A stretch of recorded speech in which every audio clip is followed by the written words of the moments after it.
Hello दोस्तों, स्वागत है आप सभी का अपने YouTube चैनल एजुकेशन अड्डा पर। दोस्तों मैं हूं मनीष शर्मा और चलिए आज हम इस वीडियो में बताएंगे एसएससी एमटीएस के लिए जो प्रैक्टिस करवा रहे हैं उसका ये दूसरा क्लास है। बहुत ही यूनिक तरीका के साथ क्वेश्चन को सॉल्व करना सिखाएंगे, जिससे आप क्वेश्चन को सेकंडों में सॉल्व कर सकते हैं एग्जाम में। क्लियर है दोस्तों? अगर आप इस चैनल पर नए हैं, चैनल को सब्सक्राइब कर लीजिए और बेल आइकन दबा करके ऑल नोटिफिकेशन सेट कर लीजिए, ताकि मेरे हर क्लास का नोटिफिकेशन मिलता रहेगा। क्लियर है? तो चलिए शुरू करते हैं फटाफट से बिना देरी किए हुए। आज का पहला क्वेश्चन है, एक ट्रेन पहले 2 घंटा के लिए 35 किलोमीटर प्रति घंटा की चाल से चलती है और अगले 4 घंटा के लिए 50 किलोमीटर प्रति घंटा की चाल से चलती है। पूरी यात्रा के दौरान ट्रेन की औसत चाल ज्ञात करें। बहुत ही अच्छा क्वेश्चन है और इस टाइप के क्वेश्चन पेपर में बार बार पूछे जाते हैं। ठीक है, बहुत ही यूनिक तरीका बताएंगे जिससे आप क्वेश्चन को सेकंडों में सॉल्व कर सकते हैं। ठीक है, देखिए औसत चाल पूछा जा रहा है। ठीक है, तो औसत चाल बराबर होता है, औसत चाल बराबर कुल दूरी और बट्टा में कुल समय, कुल दूरी बट्टा कुल समय। क्लियर है? जब भी औसत चाल निकालना रहेगा तो कुल दूरी और बट्टा में कुल समय। क्लियर है? और दूरी बराबर होता है, दूरी बराबर चाल और गुना में समय, दूरी बराबर चाल गुना समय। क्लियर है? देखिए पहले 2 घंटा के लिए 35 किलोमीटर प्रति घंटा की चाल से चलती है। क्लियर है? तो दूरी बराबर क्या होता है? चाल गुना में समय। तो पहले देखिए यहाँ कुल दूरी निकाल लेंगे और बट्टा में कुल समय से भाग लगाएंगे तो औसत चाल निकल जाएगा। ठीक है, देखिए पहले 35 किलोमीटर प्रति घंटा की रफ्तार से चलता है, कितना घंटा? 2 घंटा। तो चाल और गुना में समय, ये दूरी हो गया। क्लियर है? प्लस अगला 4 घंटा 50 किलोमीटर प्रति घंटा की चाल से चलती है। अगला चाल है 50 किलोमीटर प्रति घंटा, 4 घंटा तक चलता है, कोई दिक्कत नहीं है। और बट्टा कुल समय, तो पहले 2 घंटा चला था, फिर 4 घंटा चला था, कोई दिक्कत नहीं है। यहाँ से देखिए इसको गुना कर लेंगे तो 35 को 2 से गुना करेंगे 70, प्लस 50 को 4 से गुना करेंगे 200 बट्टा का 6, कोई दिक्कत है? अब यहाँ से देखिए जोड़ लेंगे सबको तो 270 बट्टा का 6 हो जाएगा। 6 से भाग लगा देंगे, कितना गया? 45 किलोमीटर प्रति घंटा, यही उत्तर हो जाएगा। बात आया आसानी समझ में? क्लियर है? फिर से एक बार समझते हैं, बहुत ही आसान सवाल था। ठीक है, पहले 2 घंटा के लिए 35 किलोमीटर प्रति घंटा की चाल से चलती है और अगले 4 घंटा के लिए 50 किलोमीटर प्रति घंटा की चाल से चलती है। तो पूरी यात्रा के दौरान ट्रेन की औसत चाल ज्ञात करें। बहुत ही अच्छा सवाल है। जब भी औसत चाल पूछा जाएगा तो कुल दूरी बट्टा का कुल समय। क्लियर है? यहाँ से देखिए दूरी बराबर चाल गुना समय होता है। तो पहले 35 किलोमीटर प्रति घंटा की रफ्तार से 2 घंटा तक चला है तो दोनों को गुना कर दिए। क्लियर है?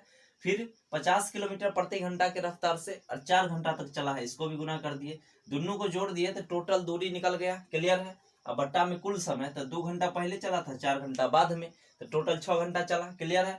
यहाँ से सबको जोड़े तो 270 बट्टा का 6 आ गया, 6 से भाग लगा दिए तो औसत चाल कितना निकल गया? 45 किलोमीटर प्रति घंटा। क्लियर है? बहुत ही आसान सवाल था। तो चलिए बढ़ते हैं नेक्स्ट क्वेश्चन। चक्रवृद्धि ब्याज ज्ञात कीजिए। यदि 1000 रुपया को 1 वर्ष के लिए 10% प्रति वर्ष चक्रवृद्धि अर्धवार्षिक ब्याज की दर से निवेश किया गया था। बहुत ही अच्छा सवाल है। अर्धवार्षिक ब्याज की दर से निवेश किया गया था, तो जब भी अर्धवार्षिक का चर्चा रहेगा तो रेट को आधा कर देना है और समय को डबल। क्लियर है? तो देखिए यहाँ से रेट कितना था? 10%, इसको आधा कर देंगे तो कितना हो गया? 5%। और समय था 1 वर्ष, इसको डबल कर देना है, ये 2 वर्ष हो जाएगा। क्लियर? अब यहाँ से 2 वर्ष का चक्रवृद्धि ब्याज निकाल देना है। ठीक है, देखिए जब भी सवाल में अर्धवार्षिक का चर्चा करेगा, ठीक है, तो रेट को आधा कर देना है और समय को डबल कर देना है। क्लियर है? तो रेट को आधा कर दिए, 10% था, 5% हो गया, समय को दोगुना कर देना है। क्लियर? यहाँ से देखिए 2 वर्ष का ब्याज निकालना थी, पहला वर्ष के लिए और ये दूसरा वर्ष। ठीक है, देखिए 1000 रुपया था मूलधन, टोटल 1000 रुपया। पहला वर्ष का साधारण ब्याज और चक्रवृद्धि ब्याज समान होता है। क्लियर है? हम 1 वर्ष का पहले ब्याज निकालेंगे तो 1000 का 5%, तो 5 बट्टा का 100, 2 जीरो से 2 जीरो कट गया, कितना आया? 50 रुपया। तो देखिए पहला साल ब्याज हो गया 50 रुपया, दूसरा साल भी 50 रुपया तो होगा ही 5% के रेट से। क्लियर है? लेकिन ये जो पहला साल 50 रुपया मिला है, इस पर भी 5% ब्याज मिलेगा। क्लियर है? तो 50 का 5% कर देंगे, 5 और परसेंट के लिए बट्टा में 100। क्लियर है? 0 से 0 कट गया, 25 बट्टा का 10 यानी कि 2.5 रुपया। तो दूसरा साल और मिल जाएगा 2.5 रुपया। क्लियर? अब सबको जोड़ दीजिए, टोटल 50 50 और 2.5 को, तो हो जाएगा 102.5 रुपया, यही हो गया उत्तर। क्लियर है। फिर से एक बार समझते हैं, जब भी सवाल में छमाही का चर्चा रहे यानी कि अर्धवार्षिक का, तो रेट को आधा कर देना है और समय को दोगुना कर डाल दिए। मूलधन था 1000 रुपया, इसका 5% किए तो 50 रुपया आया। पहला साल ब्याज 50 रुपया, दूसरा साल भी 50 रुपया मिलेगा, लेकिन जो पहला साल 50 रुपया मिला है इस पर भी 5% के हिसाब से ब्याज मिलेगा। क्लियर है। तो 50 का 5% कर दिया यानी 2.5 रुपया यहाँ जोड़ दिए। क्लियर है। दूसरा साल मिलेगा और सबको जोड़ दिए यानी 102.5 रुपया आपका चक्रवृद्धि ब्याज हो जाएगा। बात आया आसानी समझ में। क्लियर है। अब इस टाइप के क्वेश्चन को आसानी से सॉल्व कर सकते हैं। चलिए बढ़ते हैं नेक्स्ट क्वेश्चन। क्वेश्चन है 9 लड़कियों की औसत आयु 16 वर्ष है, 11 लड़कों की औसत आयु 26 वर्ष है। इन सभी लड़कों और लड़कियों की एक साथ औसत आयु ज्ञात करें। बहुत ही अच्छा सवाल है और इस टाइप के क्वेश्चन पेपर में बार बार पूछे जाते हैं, बार बार रिपीट होते हैं। बहुत ही यूनिक तरीका बताएंगे जिससे आप क्वेश्चन को सेकंडों में सॉल्व कर सकते हैं। ठीक है।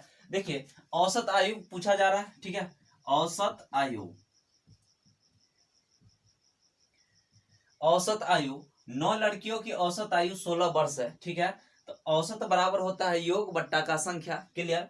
यहां से देखिए 16 वर्ष है, 9 गो लड़की का तो दोनों को गुना कर देंगे, यहाँ से आयु का योग निकल जाएगा। क्लियर है। प्लस 11 गो लड़का का औसत उम्र है 26 वर्ष। क्लियर है। तो 26 को 11 से गुना कर देंगे, सभी का योग निकल गया। क्लियर। और बट्टा में संख्या, तो पहले 9 गो लड़की थी और 11 गो लड़का। क्लियर। यहाँ तक कोई दिक्कत नहीं है। अब देखिए 16 को 9 से गुना करके लिख देंगे 144। देखिए 26 को 11 से गुना करके लिख देंगे 286 और बट्टा का दोनों को जोड़ देंगे यानी कि 20 हो जाएगा। क्लियर है।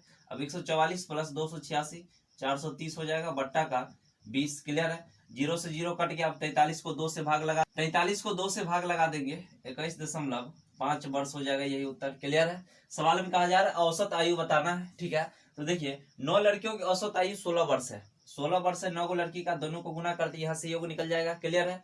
उसके बाद 11 लड़कों की औसत आयु 26 वर्ष है, तो 26 को 11 से गुना कर दिए, यहाँ से योग निकल जाएगा। सभी को जोड़ दिए, बट्टा में संख्या, तो टोटल पहले 9 गो लड़की 11 गो लड़का था। क्लियर है। यहाँ से देखिए सबको जोड़ लिए तो 430 बट्टा का, देखिए 0 से 0 कट गया, 43 में 2 से भाग लगा दिए तो 21.5 वर्ष आ गया। क्लियर है। बहुत ही अच्छा सवाल है। ठीक है। तो चलिए बढ़ते हैं नेक्स्ट क्वेश्चन है। एक व्यक्ति अपनी सामान्य गति की 4/9 गति से चलते हुए अपने कार्यालय में सामान्य समय से 10 मिनट देरी से पहुंचता है। कार्यालय पहुंचने का उसका सामान्य समय मिनट में है। बहुत ही अच्छा सवाल और इस टाइप के क्वेश्चन बार बार पूछे जाते हैं, रिपीट होते हैं। क्लियर है। बहुत ही यूनिक तरीका बताएंगे, आप क्वेश्चन को सेकंडों में सॉल्व कर सकते हैं। ठीक है। देखिए सामान्य गति की 4/9 गति से चलते हुए अपने कार्यालय में सामान्य समय से 10 मिनट देरी से पहुंचता है। क्लियर है।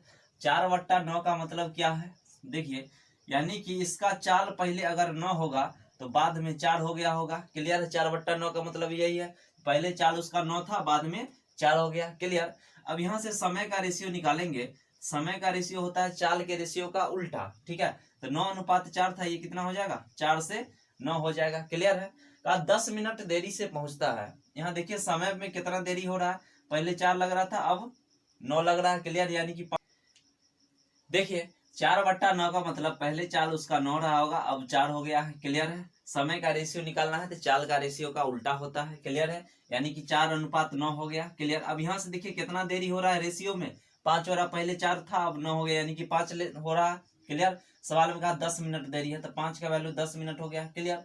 सवाल में कहा जो कार्यालय पहुंचने का उसका सामान्य समय ज्ञात करें। सामान्य समय कितना है, 4 का वैल्यू निकाल देंगे, 10/5 गुना का 4, 5 से भाग लगा देंगे 2 बार में, यानी कि 8 मिनट उत्तर हो जाएगा। क्लियर है। 4/9 का मतलब क्या है, पहले चाल 9 था अब 4 हो गया। समय चाल का उल्टा होता है यानी 4 से 9। अब देखिए यहाँ से रेशियो में कितना का देरी हो रहा है, 5 का। समय में कहा 10 मिनट तो 5 का वैल्यू 10 हो गया। सामान्य समय पूछा जा रहा है यानी कि 4 का वैल्यू निकाल दिए। ठीक है। यानी कि 8 मिनट उत्तर हो गया। क्लियर है। अब इस टाइप के क्वेश्चन को आसानी से सॉल्व कर सकते हैं। ठीक है। चलिए बढ़ते हैं नेक्स्ट। देखिए क्वेश्चन है किसी भिन्न के अंश तथा हर का योग 11 है। यदि भिन्न के अंश में 1 जोड़ दिया जाए तथा हर में से 1 घटा दिया जाए तो भिन्न 2/3 बन जाती है, तब भिन्न क्या होगी। बहुत ही अच्छा सवाल है। ठीक है। और इस टाइप के क्वेश्चन पूछे जाते हैं। इस टाइप के सवाल को बाय ऑप्शन सेकंडों में सॉल्व करेंगे, XYZ मानने की कोई जरूरत नहीं है। क्लियर है। देखिए सवाल में कहा अंश तथा हर का योग 11 है। ठीक है। अंश ऊपर वाला और नीचे वाला हर कहलाता है। क्लियर है। दोनों को जोड़ेंगे, देखिए 5 और 6 11 हो गया। पहला ऑप्शन में भी 11 हो रहा है, 6, 5, 11। 8 3 11, 8 3 11, क्लियर है। मतलब सभी ऑप्शन में 11 तो हो रहा है, पहला कंडीशन। अब सवाल में देखिए कहा यदि भिन्न के अंश में 1 जोड़ दिया जाए, अंश यानी कि ऊपर वाला में, हम पहले ऑप्शन ए चेक करते हैं, क्लियर है। ऊपर वाला में 1 जोड़ दिए अंश में, क्लियर। कहा हर में से 2 घटा दिया जाए, तो हर नीचे वाला है इसमें से 2 घटा दीजिए। 5 में 1 जोड़ेंगे 6, 6 में से 2 गया 4, इसको काट देंगे 2 से तो 3/2 आ जाएगा, क्लियर है। लेकिन सवाल में कहा भिन्न जो है 2/3 आता है, पहला ऑप्शन आपका ये गलत हो गया, क्लियर। अब दूसरा ऑप्शन पर चलते हैं, देखिए 6 और 5 दोनों को जोड़ेंगे 11 हो गया, क्लियर। अब सवाल में कहा अंश में 1 जोड़ दिया जाए, अंश ऊपर वाला है इसमें 1 जोड़ दिया जाए, क्लियर है। और कहा हर में से 2 घटा दीजिए, 5 है इसमें से 2 घटा देना है, क्लियर। तो 6 1 7 हो जाएगा, 5 में से 2 गया 3, 7/3 आया। लेकिन कहा भिन्न 2/3 बन जाता है, 2/3 आना चाहिए था, ये भी गलत हो गया, क्लियर है। अब सी नंबर पे आते हैं, इसमें 1 जोड़ देते हैं अंश में और हर में से 2 घटा लेते हैं, क्लियर है। 3 और 1 4 हो जाएगा, ठीक है। 8 में से 2 गया 6। अब 2 से भाग लगाएंगे तो ये आ जाएगा, 2 बार में कट जाएगा, ये 3 बार में, 2/3, क्लियर है। यानी कि हमारा उत्तर क्या हो जाएगा, सी नंबर ऑप्शन हो जाएगा, 3/8, क्लियर है। फिर से एक बार समझते हैं। कहा किसी भिन्न के अंश तथा हर का योग 11 है, अंश और हर दोनों को देखिए जोड़ेंगे ऊपर नीचे, 3 और 8 को जोड़ने पर 11 हो गया, क्लियर है। अब सवाल में कहा यदि भिन्न के अंश में 1 जोड़ दिया जाए, हर में से 2 घटा दिया जाए, अंश में 1 जोड़ दिए, हर में से 2 घटा दिए, तो कहा भिन्न 2/3 बन जाता है। तो देखिए 4/6 आया, इसको काट दिए तो 2/3 बन गया, क्लियर है। यानी कि हमारा ऑप्शन सी सही हो जाएगा, भिन्न क्या आ गया, 3/8, क्लियर है। तो इस टाइप के सवाल जब भी पूछे जाएंगे तो बाय ऑप्शन सेकेंडों में सॉल्व कर सकते हैं, ठीक है। तो चलिए बढ़ते हैं। नेक्स्ट क्वेश्चन है, 2 वस्तुओं की कीमतें 4:5 के अनुपात में है।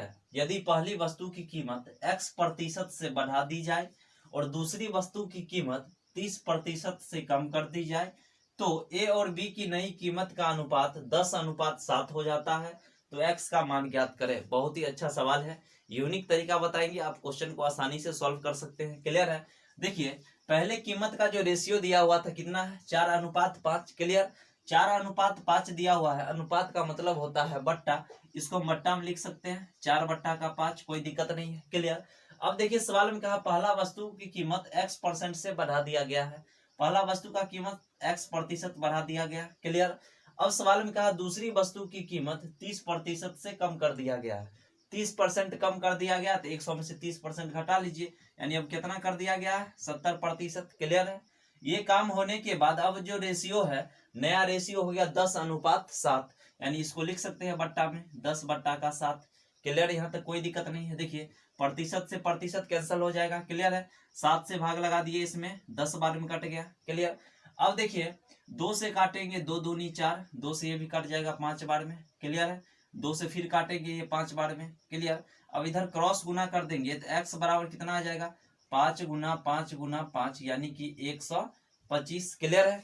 अब देखिए ये 100 से कितना ज्यादा है, 25% ज्यादा हो जाएगा, यानी x का मान कितना आ जाएगा, 25%, यही उत्तर है, क्लियर। फिर से एक बार समझते हैं। देखिए रेशियो दिया हुआ था पहले 4:5, इसको हम बट्टा में लिख सकते हैं, 4/5, क्लियर है।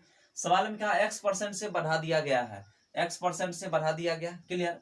दूसर का वस्तु में 30% कम कर दिया है, 30% कम का मतलब 70% कर दिया गया। अब रेशियो हो गया 10:7, यानी कि 10/7, क्लियर है। अब यहाँ से देखिए 7 से इसमें हम भाग लगा दिए, 10 बार में कट गया, 10×7 = 70, क्लियर। अब देखिए 2 दूनी 4, 2 से इसको भी काट दिए 5 बार में, फिर ये 2 से इसको काट दिए 10 को 5 बार में, क्लियर है। फिर क्रॉस गुना किए 5 गुना 5, ये 5, तीनों 5 को गुना कर दिए, कितना आया 125। तो 100 से ये कितना ज्यादा है तो वृद्धि होगा, क्लियर है। कम रहता तो कमी हो जाता, ठीक है। तो x का मान कितना आ गया, 25%। बहुत ही अच्छा सवाल था, ठीक है। तो चलिए इस टाइप के क्वेश्चन को आप आसानी से इस तरीके से सॉल्व कर सकते हैं, ठीक है। तो चलिए बढ़ते हैं। नेक्स्ट क्वेश्चन है, वह सबसे बड़ी संख्या कौन सी है जो 827, 1149 और 1310 को विभाजित करने पर प्रत्येक स्थिति में समान शेषफल प्राप्त करती है। बहुत ही अच्छा सवाल है, ठीक है। समान शेषफल वाला जब भी सवाल पूछा जाएगा, ठीक है, बड़ा संख्या ज्ञात करने के लिए कहा जा रहा है, यानी कि इसका निकालेंगे HCF, ठीक है। तो सबसे पहला काम क्या करेंगे, जब भी समान शेषफल प्राप्त करने की बात कहा जाए तो जितना भी संख्या दिया हुआ सभी को एक दूसरे में से घटा लेंगे, क्लियर है। तो देखिए 1149 में से घटा लेंगे 827 को, क्लियर है। फिर 1310 में से घटा लेंगे 1149 को। देखिए 1149 में से 827 को घटा लेंगे 322 आ जाएगा। क्लियर है।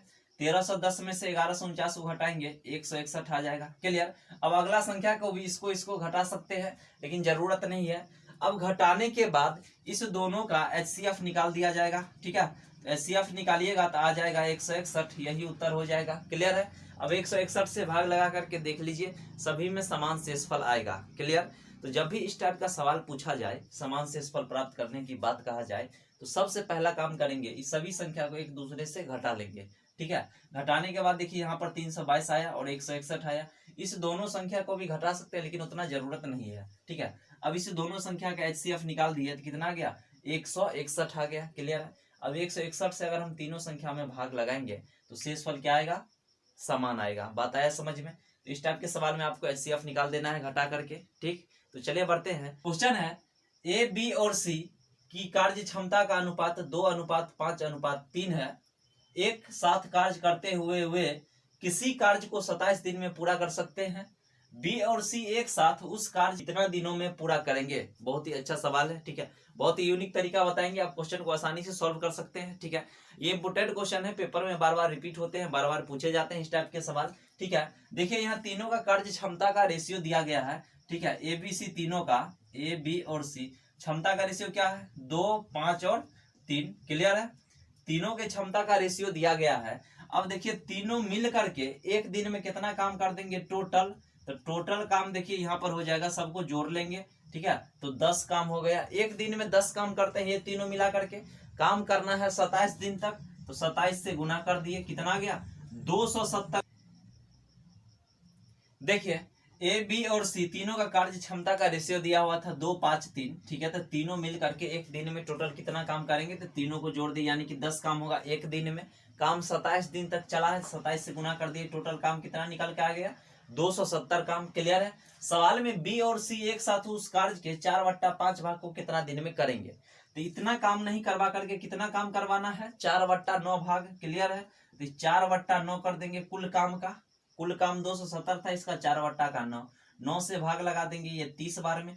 30 को 4 से गुना करेंगे, यानी कि काम कितना बच गया, 120 काम। इसको कौन करेगा, B और C ये दोनों मिल करके। क्लियर है। यहाँ से देखिए 120 बट्टा का B और C ये दोनों मिल करके, यानी कि 5 + 3, तो 120 बट्टा का 8 हो गया। 8 से भाग लगा देंगे, कितना गया, 15 दिन, यही उत्तर हो गया। क्लियर है। इस टाइप को क्वेश्चन इस तरीके से सेकंडों में सॉल्व कर सकते हैं। तीनों का क्षमता दिया हुआ था, तीनों का देख लिए एक दिन में 10 काम करेगा, टोटल 27 दिन तक किया है, 27 से गुना कर दिया, यानी 270 काम। अब 4/9 काम करवाना है BC से, तो टोटल का 4/9 कर दिए, यानी कि 120 काम बच गया। ये कौन करेगा, B और C दोनों मिल करके काम करेंगे। क्लियर है। तो BC देखिए B 5 करता था और 3 दोनों मिल जाएगा, तो एक दिन में 8 काम हो जाएगा, और काम करवाना है 120। 120 में 8 से भाग लगा दिए, यानी कितना दिन में कर देगा, 15 दिन में। बात क्लियर है। आसान सवाल था। तो चलिए बढ़ते हैं नेक्स्ट क्वेश्चन है। रमेश ने वार्षिक ब्याज 10% की दर पर एक निश्चित राशि X का निवेश किया है। यदि निवेश साधारण ब्याज पर देय है और 4 साल के अंत में प्राप्त कुल राशि 21,000 रुपया है, X का मूल्य क्या था। बहुत ही अच्छा सवाल है। ठीक है। देखिए X रुपया का निवेश किया। क्लियर है। और 4 साल के बाद ये प्राप्त किया है 21,000 रुपया। क्लियर है। तो देखिए प्रिंसिपल हो जाएगा, और 4 साल के बाद ये प्राप्त किया है 21,000 रुपया, ये अमाउंट हो जाएगा। अमाउंट में क्या होता है, अमाउंट में होता है मूलधन प्लस में ब्याज, यानी कि जो आप लौटाइएगा कर्जा जितना लिए हैं वो प्लस में ब्याज। ये 4 साल के बाद 21,000 रुपया हो गया है, यानी कि ये अमाउंट है। इसमें होता है प्रिंसिपल प्लस में इंटरेस्ट, यानी कि ब्याज। क्लियर है। यहाँ से देखिए प्रतिशत SI बराबर होता है R गुना का T। क्लियर है। यहाँ से प्रतिशत में ब्याज निकलेगा। क्लियर। तो देखिए रेट है 10% और समय था 4 वर्ष, यानी कि कितना आ गया, 40% ब्याज हो गया। क्लियर। अब देखिए ये जो 21,000 रुपया दिया गया है ये अमाउंट है, यानी कि मिश्र धन, और मिश्र धन में दोनों चीज सम्मिलित होते हैं, प्रिंसिपल और प्लस इंटरेस्ट, यानी कि मूलधन प्लस ब्याज। क्लियर। प्रतिशत में मूलधन 100% होता है। क्लियर है। तो 100% मूलधन हुआ और 40% ब्याज दे रहे हैं, टोटल कितना दीजिएगा, 140%। क्लियर है। प्रिंसिपल प्रतिशत में टोटल 100% हो जाएगा। क्लियर। यहाँ से देखिए 100% मूलधन हुआ। क्लियर। 40% ब्याज, तो कितना हो जाएगा कुल मिला के 140% हो जाएगा 4 साल में। क्लियर। तो प्रतिशत में 140%, रुपया में कितना लौटाए थे 21,000 रुपया। क्लियर। 140% का वैल्यू 21,000, एक्स पूछा जा रहा है यानी कि 100%, तो 100% का मान निकाल देंगे यहाँ से। क्लियर है। 21,000 बट्टा का 140 गुना का 100। क्लियर है। अब 140 से भाग लगा देंगे, इसमें कट जाएगा, कितना आ गया 15,000 रुपया। यही उत्तर हो जाएगा, यानी कि एक्स का मान मूलधन प्रिंसिपल। क्लियर है। फिर से एक बार समझते हैं, बहुत ही आसान सवाल था। देखिए सवाल में कहा रमेश ने वार्षिक ब्याज 10% की दर पर एक निश्चित राशि एक्स का निवेश किया। क्लियर है। एक्स रुपया का निवेश किया। यदि निवेश साधारण ब्याज पर देय है और 4 साल के अंत में प्राप्त कुल राशि 21,000 रुपया। एक्स रुपया लगाया, 4 साल के बाद 21,000 रुपया उसको प्राप्त हो रहा है। ठीक है। यानी कि ये प्रिंसिपल है, 4 साल के बाद ये क्या हो गया 21,000 रुपया अमाउंट हो गया। इसमें प्रिंसिपल तो है ही शामिल और प्लस में इंटरेस्ट यानी कि ब्याज भी है। क्लियर। तो देखिए प्रतिशत ऐसा बराबर 8 गुना टी होता है। क्लियर। रेट 10% था, समय 4 वर्ष के लिए कितना हो गया 40%। अब देखिए प्रिंसिपल 100% होता है प्रतिशत में, 100% हो गया प्रिंसिपल यानी कि मूलधन, 40% हो गया आपका ब्याज। तो टोटल कितना लौटाएगा 4 साल में, तो 100% ये प्रिंसिपल 40% ब्याज, दोनों को जोड़ेंगे तो 140% हो जाएगा। 140% का मान रुपया में 21,000 रुपया। कहा एक्स का मान बताइए, यानी कि 100% मूलधन, 100% का मान निकाल दिया, यहाँ से कितना आ गया 15,000 रुपया। क्लियर है। बहुत ही आसान सवाल था। तो चलिए बढ़ते हैं नेक्स्ट क्वेश्चन। देखिए क्वेश्चन है 3780 रुपया की राशि को ए, बी और सी के बीच इस प्रकार विभाजित किया जाता है कि उनके शेयर में से क्रमशः 130 रुपया, 150 रुपया और 200 रुपया की कमी की जाती है, तो वे 5:2:4 के अनुपात में है। तो सी का हिस्सा कितना होगा। बहुत ही अच्छा सवाल है। इस टाइप के क्वेश्चन बार बार पेपर में पूछे जाते हैं, रिपीट होते हैं, ये पूछा गया सवाल है। ठीक है। देखिए टोटल रुपया कितना बांटना है 3780 रुपया बांटना है। क्लियर है। सवाल में कहा तीनों में से 130 रुपया, 150 रुपया और 200 रुपया कम कर दिया जाए। तो पहले इसको कम कर लेते हैं। ठीक है। तो घटा लेंगे इसमें से 130 रुपया प्लस 150 रुपया प्लस 200 रुपया। क्लियर है। यहाँ से देखिए 3780 रुपया था टोटल, इसमें से हम कमी कर लिए हैं कितना का 480 का, तो कितना बच गया 3500 रुपया। क्लियर है। अब देखिए इसको बांट दिया है तीनों में, किस रेशियो में 5:2:4 में। क्लियर है। एबीसी तीनों में बांट दिया गया। यहाँ से देखिए रेशियो में जोड़ेंगे तो टोटल एबीसी का कितना हो जाएगा, एबीसी का जोड़ने पर टोटल 11। क्लियर। रेशियो में टोटल 11 हो गया, रुपया में 3300 बचा हुआ है, 11 का वैल्यू कितना हो जाएगा 3300। सवाल में सी का पूछा जा रहा है, सी का कितना है रेशियो में 4, तो 4 का वैल्यू निकाल देंगे 3300 बट्टा का 11 गुना में 4। क्लियर। 11 से भाग लगाएंगे 3 बार में कटेगा, 300 को 4 से गुना करेंगे यानी 1200 रुपया हो जाएगा। क्लियर है। लेकिन यहाँ ध्यान दीजिए सवाल में सी का जो है 200 रुपया आप पहले निकाल चुके हैं। क्लियर है। तो 1200 रुपया ये हो गया, 200 रुपया हम पहले निकाल लिए थे, तो 200 और इसमें ऐड करेंगे, तो सी का जो टोटल हो जाएगा टोटल कितना होगा 1200 रुपया प्लस 200 रुपया यानी कि 1400 रुपया आपका आंसर हो जाएगा। आज के लिए इतना ही रहने देते हैं, फिर मिलेंगे नेक्स्ट क्लास में धमाकेदार ट्रिक के साथ। ठीक है दोस्तों, वीडियो पसंद आए तो लाइक शेयर और सब्सक्राइब जरूर करें हमारे चैनल को।